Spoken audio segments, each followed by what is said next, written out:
ZTN Sports Daily on a Wednesday. This is where you get the latest stories from the world of sport, and we have plenty coming your way.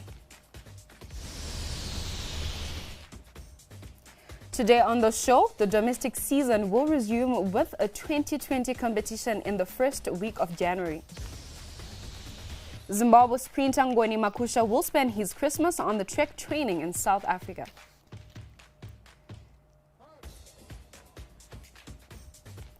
We scour the internet for some weird and wacky sports stories.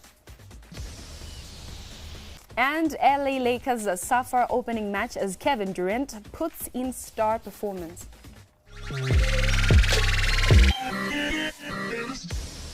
My name is Shamaine Chasweka and you're watching Sports Daily right here on ZTN. First up, we talk cricket. The domestic season will resume with a 2020 competition in the first week of January. 2 rounds of the Logan Cup were played in a bubble this month. Attention now moves to the shorter format of the game. Well, the plan is the next international assignment is against Afghanistan, where we're playing 2 tests and 3 T20s. So we saw it fit to give the guys at least some T20 practice as well before they then go to Afghanistan. So we're going to have our T20 tournament at the turn of the new year, and then after we finish that, we'll go back to the Logan Cup to get the guys a little bit more preparation time for the test matches. In athletics, Zimbabwe sprinter Ngoni Makusha will spend his Christmas on the track training in South Africa. The 25-year-old Olympic hopeful moved to South Africa last week.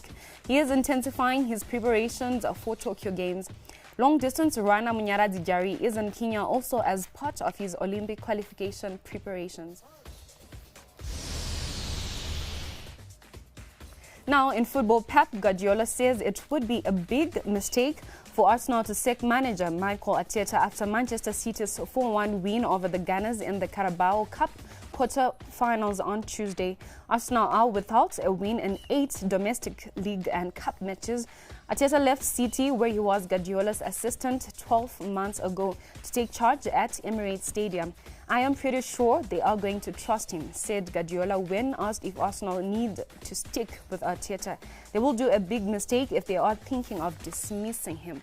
Now, Arteta said on the eve of the last 8 tie with City that he has no plans to walk away from his job and feels he has the support of the club. The former Arsenal captain won the FA Cup in his first season in charge, and his side then beat Premier League champions Liverpool in the Community Shield at the end of August.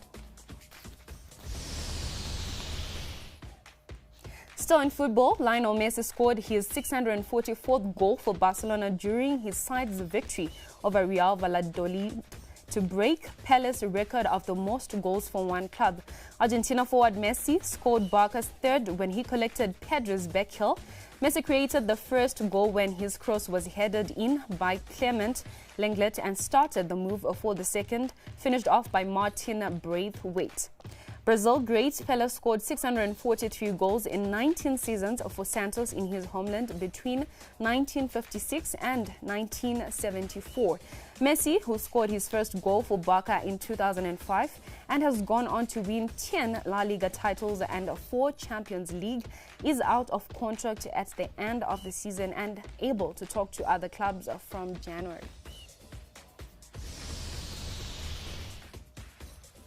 Moving on to basketball, NBA champions, the Los Angeles Lakers were beaten 116-109 by the Clippers on Tuesday's opening night of the new season.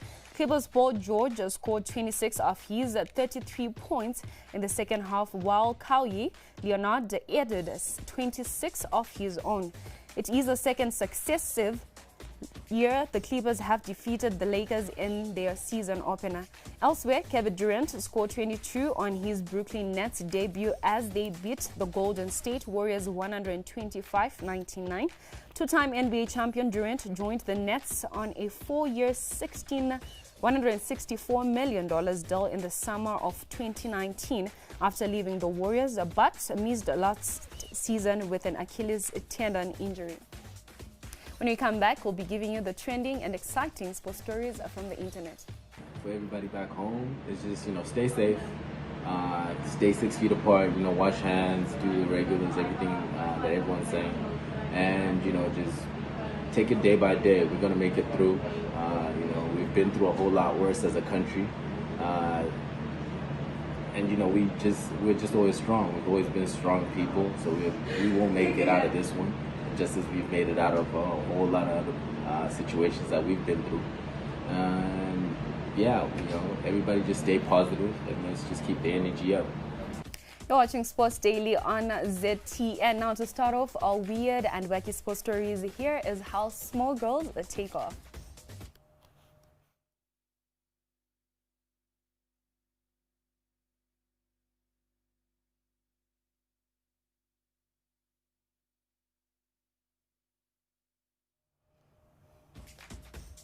Well, for a small engine, I think it has a lot of power. Now, can you identify the following 6 replica players in the cup?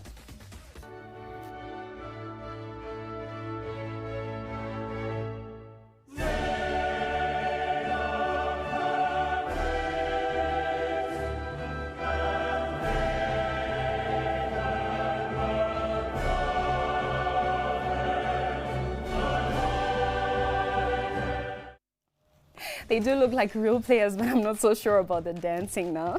In the Sunday leagues, there are moments of crazy and brilliant ones like these.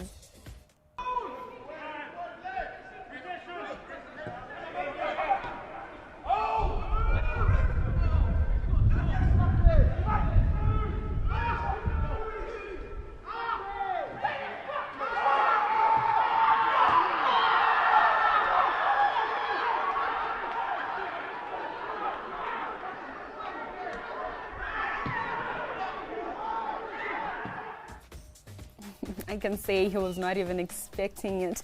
Now, even the girls that play 5-a-side have a little tick up their sleeve.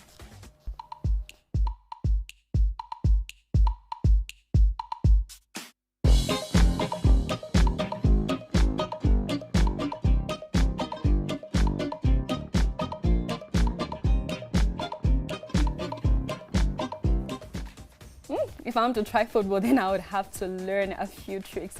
Remember, you can find us on our various social media handles. On Twitter, we are at ZTN News as well as at ZTN Sport. On Facebook, we are Zimbabwe's TV network. On YouTube, ZTN, and our website is at ztn.co.zw.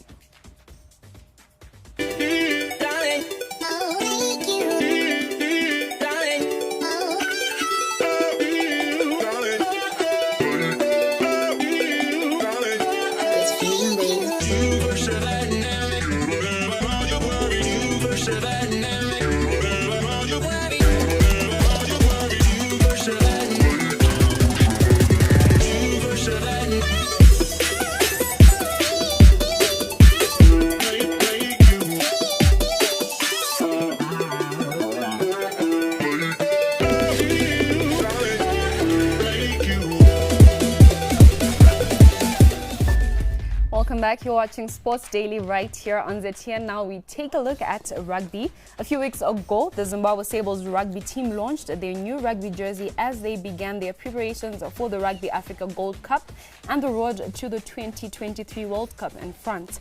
We now cross over to the ZTN newsroom where our rugby correspondent Lance Chihande tells us about the latest in regards to the rugby resume program. Now, Lance, the Sables have rebranded and looks set for the return of action.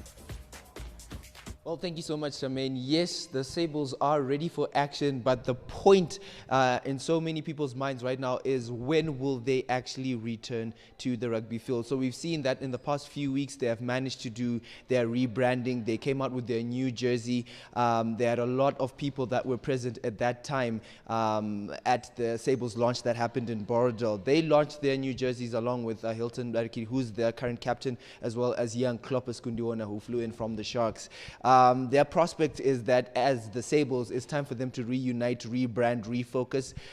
They managed to have a lot of the older guys to put in influence within the team as well. The likes of David Parcock, who's also Zimbabwean by birth, but who was playing for the Wallabies in Australia. Tondere Chavanga, who played his rugby stint with the Springboks as well, who was part of the assistant coaching team before with the Sables as well. He was present. He was the guest of honor there.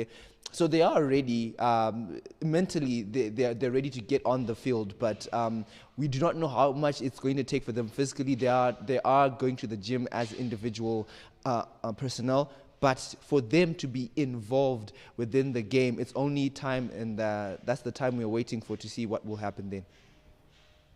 So, Lance, with the current situation now, cricket fully back, and also, other sports are starting to slowly come back. What's the story? What's delaying rugby? Well, yes, Shabe, the only delay right now with the Zimbabwe rugby team is the letter that they forwarded to the Sports Recreation Commission, the one that they submitted their application and how rugby is going to return. So once that is given the green light, then they are pretty much on their way into the field. Rugby Africa has actually stated in the Gold Cup that now they have to face Tunisia and Ghana. These will be the two matches that the Sables have to face. So it's only a matter of time now to discover or to find out when will they be back on the pitch. Hopefully it will be January. We remember earlier on they did state that in December it might have been a possible date for them, or a possible month for them to come back and resume training and get ready for Rugby Africa. But now it looks set for January, and we'll see how in the month of January how that will go and how the Sables will be ready for Ghana and Tunisia in the Rugby Africa Gold Cup. Thank you very much. That was Lance Chihande, our sports correspondent, giving us an update on what's currently taking place in rugby. And that's all we had for today. Sports Daily is back again tomorrow with another rundown of what's happening in the sporting world. I'm Shamin Jasweka. Thank you for watching.